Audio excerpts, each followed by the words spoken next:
Bonsoir à tous et bienvenue dans ce journal. L'autorité congolaise, en leur tête, le chef de l'État Félix-Antoine Tshisekedi, le membre du gouvernement national ainsi que le responsable des institutions de la République ont assisté au culte d'action de grâce en mémoire des victimes des catastrophes naturelles survenues dans la nuit du 12 au 13 décembre 2022 provoquée par la pluie diluvienne qui s'était abattue dans la ville de Kinshasa. C'était au palais du peuple, c'est mardi 20 décembre. Stéphane Mouchipaï, Dadi Maneka pour les détails. Le président de la République, Félix-Antoine Tshisekedi, a pris part au culte d'action de grâce organisé ce mardi 20 décembre 2022 à l'esplanade du Palais du Peuple pour compatir avec les familles qui ont perdu le leur lors de pluies diluviennes qui se sont abattues dans la ville-province de Kinshasa du 12 au 13 décembre dernier. Après les prières de différents chefs religieux, le couple présidentiel a procédé au dépôt du gerbe de fleurs, question pour ces derniers de présenter une fois de plus de manière symbolique ses condoléances aux familles éprouvées. Parmi les autorités présentes à ces cultes d'action de grâce en mémoire des victimes de cette catastrophe naturelle, la ministre provinciale de la Santé publique, Hygiène et Prévention, Lisa Nemba-Lemba, qui a marqué de sa présence en sa qualité de la patronne de cet exécutif provincial de la santé de la ville de Kinshasa, qui, à travers une interview accordée à la presse, a présenté ses condoléances aux familles touchées par ces drames et a fait une promesse d'une assistance sans faille de la part du gouvernement. Il s'est de rappeler que la pluie qui s'est abattue du 12 au 13 décembre dernier avait causé de pertes en vies humaines et plusieurs dégâts matériels enregistrés, dont 141 personnes ont péri après cette catastrophe naturelle. Rendons-nous à la chambre basse du Parlement où le coup d'envoi de l'atelier de formation de haut niveau de renforcement de capacités de partenaires et de hauts cadres de la police nationale congolaise a été donné ce mardi 20 décembre dans la salle de banquet du Palais du Peuple. C'est le président de la commission défense et sécurité de l'Assemblée nationale, le député Bertin Moubanzi, qui a donné l'ego Glodave Boloy.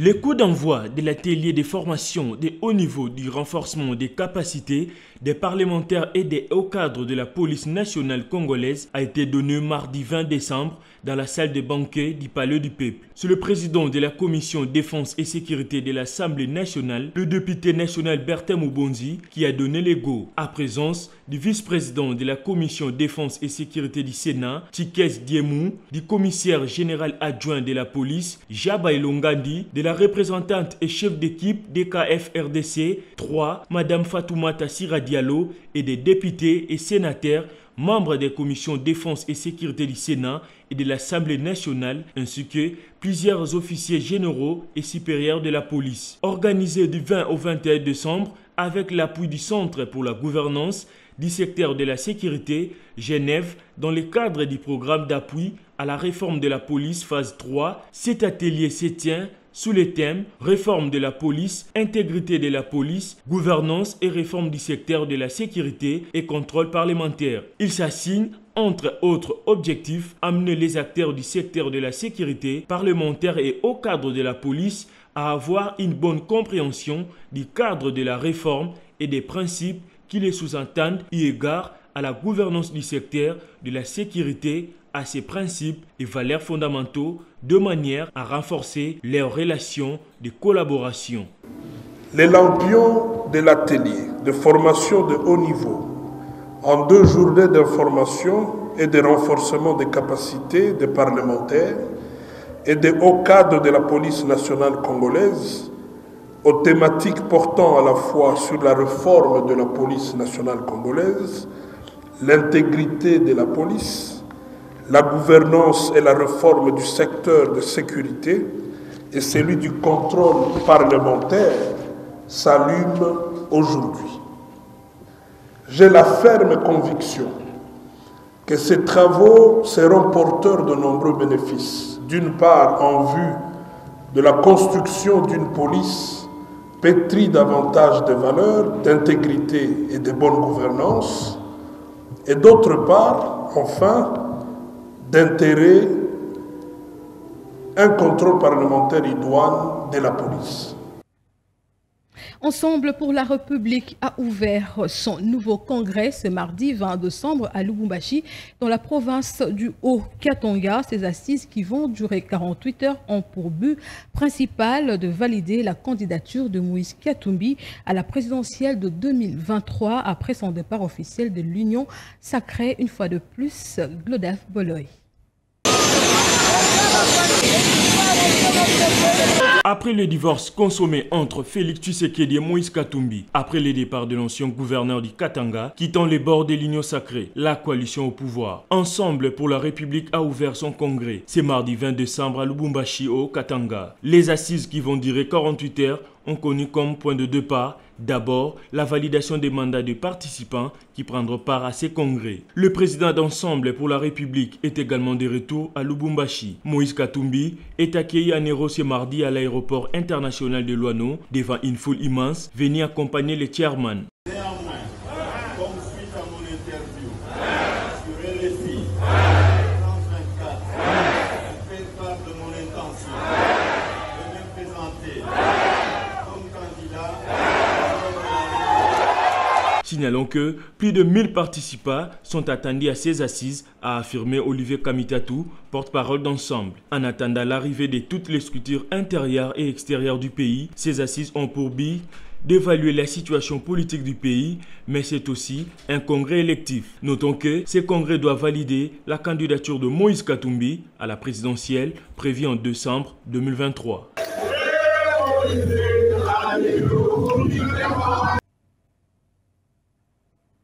Action des socialistes fédéralistes alliés tshisekédistes, Assofachi, c'est le nom d'un nouveau parti politique allié de l'UDPS qui se prépare pour sa sortie officielle le 14 janvier 2023 au stade Cardinal Malula. Selon le président de ce parti, Jean-Pierre Kandouzaza, Assofachi est le fils aîné de l'UDPS qui vient donner la majorité au président de la République pour son deuxième mandat à la tête du pays. Il invite ainsi la population congolaise d'adhérer massivement dans l'Assofachi et de s'enrôler dans le processus électoral pour voter les futurs députés qui seront majoritaires au sein de l'Assemblée nationale et dans toutes les institutions du pays. Le propos du président Jean-Pierre Kandou avec Guilain Kachoko et Guilain Kanida.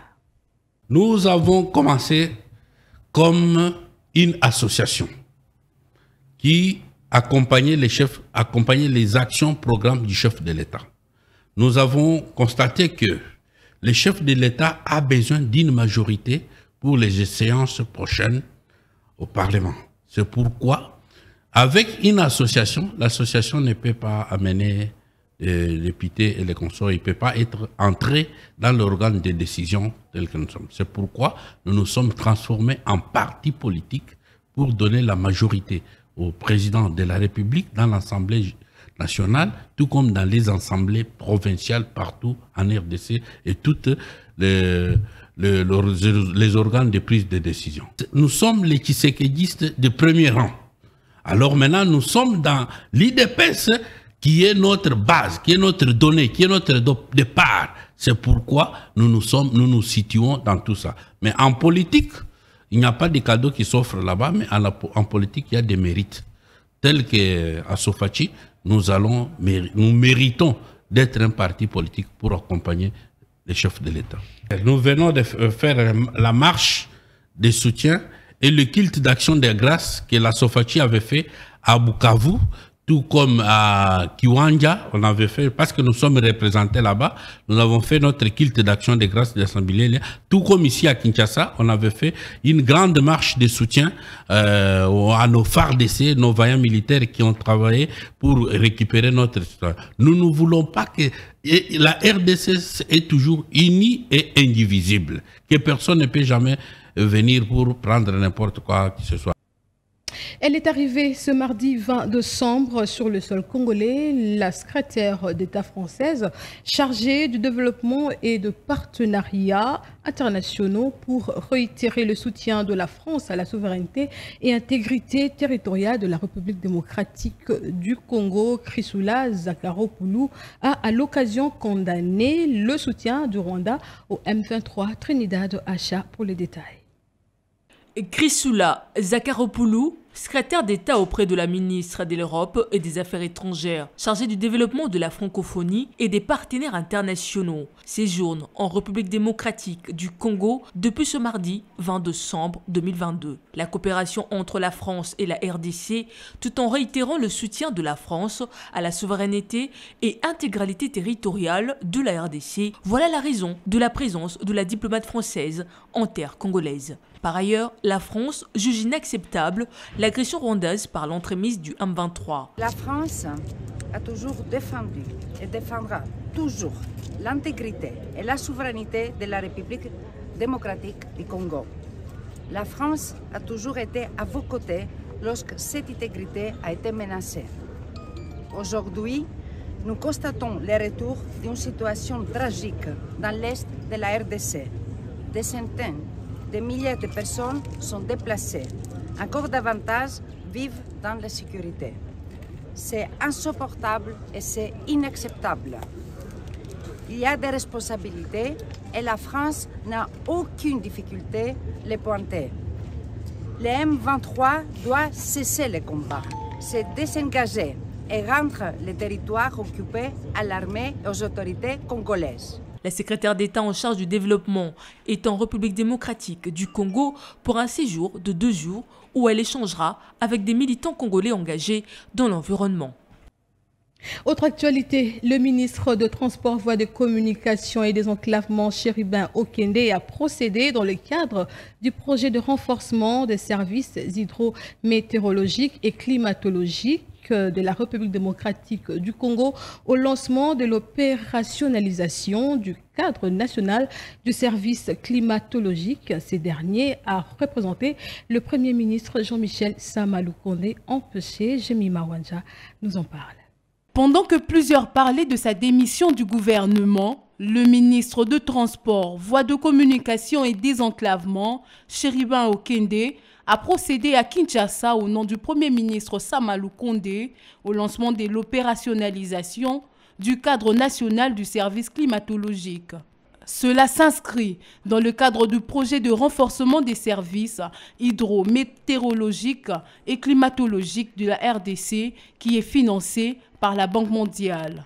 La RDC, qui se présente comme pays solution dans la lutte contre le changement climatique, prouve ainsi son engagement dans cette problématique mondiale. Notre pays est engagé dans la lutte contre le changement climatique et cela pour nous assurer dans la transition énergétique.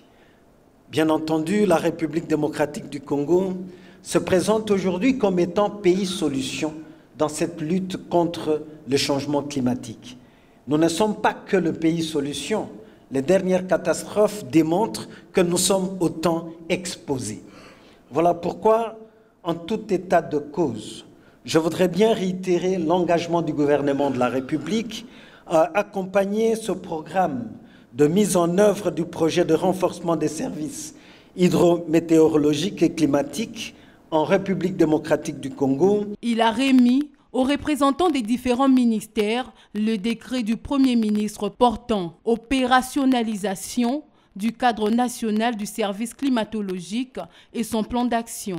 Une cérémonie des signatures des contrats des performances entre le gouvernement et les unités de gestion de projets financés par la Banque africaine du développement. Le secteur de transport a le financement le plus important avec plus de 480 millions de dollars américains. Chérubin Okende a également signé ce même lundi de contrats de construction des aéroports nationaux et internationaux de routes accès à ces infrastructures. Une fois de plus, Jemima Wanja. Chérubin Okende a poursuivi son travail d'homme d'État. Ce même lundi 19 décembre, il a signé plusieurs contrats au nom du gouvernement avec la Corporation internationale d'ingénierie nationale chinoise sur la technologie aérienne. Ces contrats vont donner lieu à des constructions des aéroports nationaux et internationaux, des routes accès à ces infrastructures aéroportuaires. Il s'agit notamment de la construction de la route nationale numéro 1 Kananga-Chikapa, la construction d'un hub aéroportuaire international de Kananga, la construction d'un nouvel aéroport international de Gemena des nouveaux aéroports internationaux de Mbandaka, d'un nouvel aéroport international de Kindu et la construction nationale de la route numéro 20, Ilebo-Mweka. Il a également reçu une délégation de la société Masco Énergie et Construction qui a présenté au ministre son projet de réhabilitation de la route Kisangani, Ubundu et Kalemi vers la ville de l'Est de la RDC. Les études et faisabilité seront lancées dans les prochains jours. Rendons-nous dans la province du Haut-Katanga où les autorités de voies de transport de la ville de Lubumbashi ont tenu une réunion dernièrement avec les différents services intervenants dans le transport pour une période de courtoisie routière allant jusqu'au 15 janvier 2023. Un seul but, le respect du code de la route. Regardez. Au cours de cette réunion, il a été question de rappeler aux participants que la courtoisie routière n'exclut pas le respect du code de la route, ainsi que les services intervenant dans les transports tels que la division de transport, la PCR, PNCR, ASECO, MUC et les associations de motards ont été invités à travailler normalement, chacun pour sa part, pour le respect des dispositions légales en matière de la circulation routière pendant cette période de courtoisie routière. C'est ce qui ressort de la réunion tenue à Lubumbashi depuis le 15 décembre 2022 sur la courtoisie routière telle que décrétée. Les participants à cette réunion ont invité leurs collaborateurs au respect du code de la route. Sur ce, le chargé de la technique à la Commission nationale de la prévention routière, Christophe Lia, a précisé. Malgré qu'il y aura courtoisie, mais la loi existe, et la loi est là. Tout conducteur, tout usager de la route est demandé, est censé respecter les règles de circulation, est censé respecter la signalisation routière et aussi obtempérer aux injonctions des agents qualifiés qui sont sur la route. Les conducteurs qui seront coupables des faits infractionnels sur la voie publique, ils seront interpellés par la police des circulations routières. La période de courtoisie routière, ce n'est pas une période donnée à la population pour aller récupérer toutes leurs épaves, toutes leurs carcasses, pour les remettre sur la voie publique. Alors toutes ces histoires-là, on ne va pas les laisser passer, ils seront vraiment réprimés par les agents qualifiés. L'un des responsables de la mutuelle de chauffeurs du Congo, MUC, a également appelé les chauffeurs à se mettre en ordre avec l'État. Cette période de courtoisie routière, c'est pour sensibiliser nos membres et permettre aux chauffeurs de réunir l'argent pour l'achat des documents. Ce n'est pas une période de faire n'importe quoi sur la voie publique, mais de respecter les codes de la route. Signalons que cette période de courtoisie routière ira jusqu'au 15 janvier 2023. Après la ville de Lubumbashi, c'est le tour à présent de la ville de Goma où le commissaire divisionnaire adjoint de la police nationale congolaise, Abba Van Hang, a annoncé lors d'une parade tenue au stade Afia le vendredi 16 décembre dernier le début de la courtoisie routière à partir de ce mardi 20 décembre dans toute la ville de Goma, chef-lieu de la province du Nord Kivu. Durant cette période, les policiers de la circulation routière ne saisiront pas de documents ni de véhicules. Les amendes ne sont pas non plus appliquées. Une annonce qui réjouit tous les conducteurs des taxis, bus et voitures en ville de Goma, quand on sait qu'en fin d'année, les tracasseries routières se font de plus en plus intensifiées. Signalons que cette courtoisie routière va aller jusqu'au 15 janvier 2023 pour permettre aux usagers de la route de circuler librement. Revenons à Kinshasa pour vous dire que dans une recommandation du Conseil supérieur de l'audiovisuel et de la communication relative à la campagne précoce à travers les médias congolais, l'autorité de régulation des médias en RDC recommande ce qui suit aux organes de presse de la République démocratique du Congo, notamment de s'interdire tout message de campagne électorale précoce au cours de leur prestation et présentation des candidats en dehors du cadre officiel relevant de la compétence de la CENI, de ne pas diffuser des émissions, programmes ou magazines contenant de messages ou communications de campagne électorale précoce. À en croire la dite recommandation, les contrevenants s'exposent à des sanctions conformément à la loi. Et puis, célébration ce 20 décembre 2022 de la Journée internationale de la solidarité décrétée par les Nations Unies. Chaque année, cette date est une occasion pour la prise de conscience collective de l'importance de la solidarité en vue d'éradiquer le plus possible la pauvreté dans le monde. Stéphanie Mpagna nous en parle.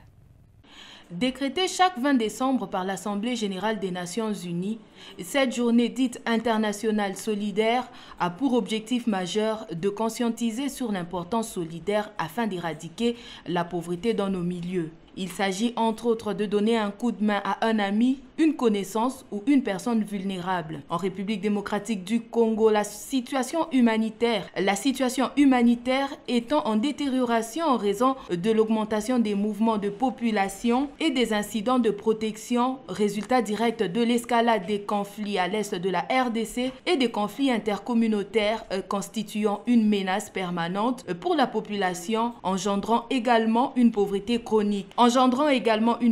chronique et un taux de malnutrition élevé, mais aussi la prévalence d'épidémies récurrentes. Étant à la portée de tous et allant de pair avec la valeur de l'entraide, la solidarité est un sentiment qui pousse les hommes à s'accorder une aide mutuelle. D'où la solidarité demeure au cœur de la mission et des projets de plusieurs organisations non gouvernementales et communautaires pour faire germer et bâtir partout dans le monde la solidarité entre humains. Fin de ce journal. Le prochain rendez-vous, c'est demain à la même heure sur la même chaîne. Entre-temps, restez branchés sur le programme de Tosungana Télévision. Au revoir.